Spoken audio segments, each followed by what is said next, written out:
कहा जाता है कि इंसान के कर्म उसकी परछाई की तरह होते हैं। मौत के बाद भी पीछा नहीं छोड़ते और जीते जी तो हमारी हर सांस का हिसाब रखते हैं।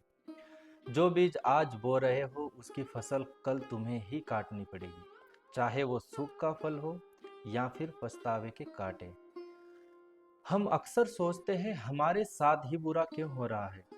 क्या ये पिछले जन्मों का लेखा जोखा है या इसी जन्म के पापों का दंड। लेकिन सच क्या है,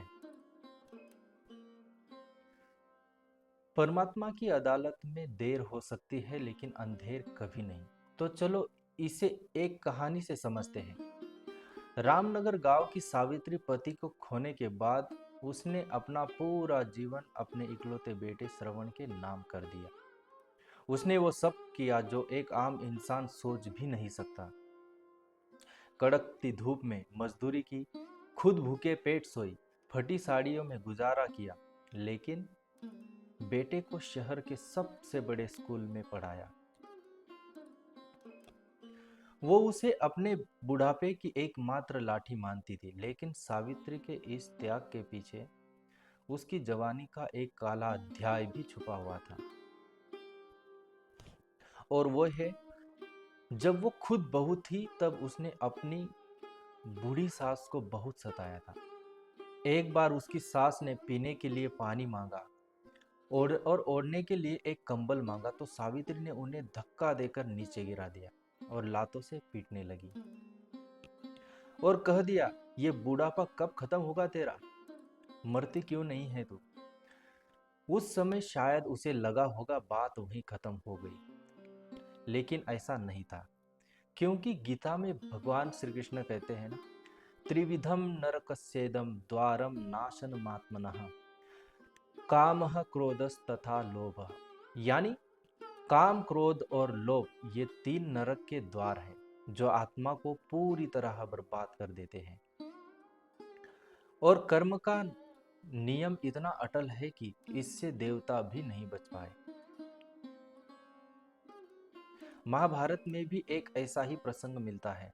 भीष्म पितामह जिन्हें इच्छा मृत्यु का वरदान प्राप्त था, जिन्हें धर्म, त्याग और प्रतिज्ञा का प्रतीक माना जाता था, लेकिन उन्हें भी अपने एक पुराने कर्म का फल भोगना पड़ा था।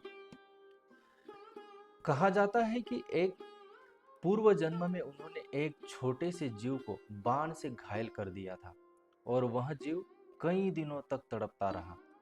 उस कर्म का फल यह हुआ कि महाभारत के युद्ध में जब अर्जुन के बाणों से उनका शरीर छलनी हुआ तो उन्हें तीरों की शैया पर लंबे समय तक उसी पीड़ा को सहना पड़ा था। तभी संत कहते हैं, कर्म कभी नष्ट नहीं होते, वो केवल सही समय का इंतजार करते हैं। समय का पहिया घुमा और 20 साल बाद बीत गए और वहीं सावित्री आज बिस्तर पर लाचार पड़ी थी। लकवे ने उसके शरीर को बेजान कर दिया था। अब उसका वही बेटा श्रवण, जिसे उसने अपनी ममता के खून से सींचा था, अब उसे एक बोझ समझने लगा। एक दिन श्रवण के सब्र का बांध टूट गया और उसने अपनी बीमार मां को बालों से घसीटते हुए घर के बाहर फेंक दिया।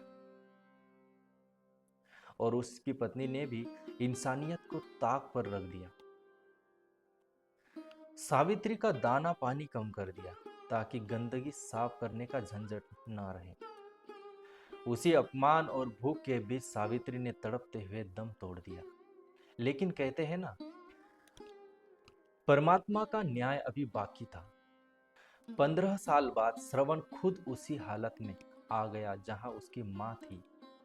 अब उसका अपना बेटा, जिसने बचपन में अपने दादी पर लाते बरसाते हुए देखा था, वही हिंसा अपने पिता के साथ दोहराने लगा। वो थप्पड़ मारता और कहता, जैसा तूने दादी के साथ किया था ना, वैसा ही मैं तेरे साथ करूंगा। और तब गीता का वो अटल सत्य सही साबित होता है, यद्य दाचरति श्रेष्ठ तत्तदेवे तरो जनः। यानी घर के बड़े जैसा उदाहरण पेश करते हैं, बच्चे वैसा ही रास्ता अपना लेते हैं। घर में जैसे बड़े व्यवहार करेंगे, बच्चों के संस्कार भी वैसे ही बनते हैं। उसी समय एक ज्ञानी साधु वहां से गुजर रहे थे।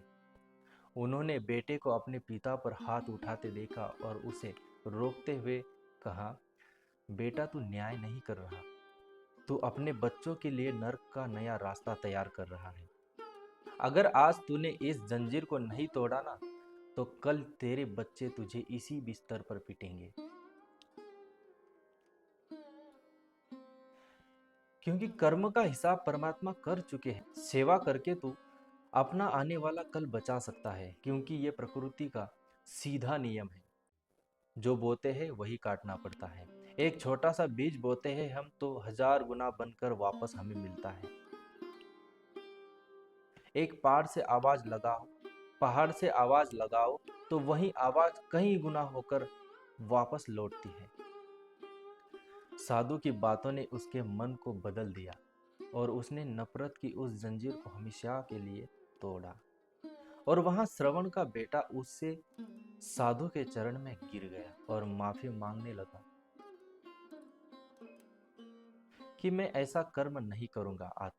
आज से मैं अपने पिताजी की सेवा करूंगा और अच्छे काम करूंगा। और उसी दिन से श्रवण का बेटा अच्छे कर्म करने लग गया और कुछ ही दिन बाद श्रवण की भी मृत्यु हो जाती है और सुख शांति से उसका बेटा अच्छे काम करते हुए जीवन बिताने लग गया।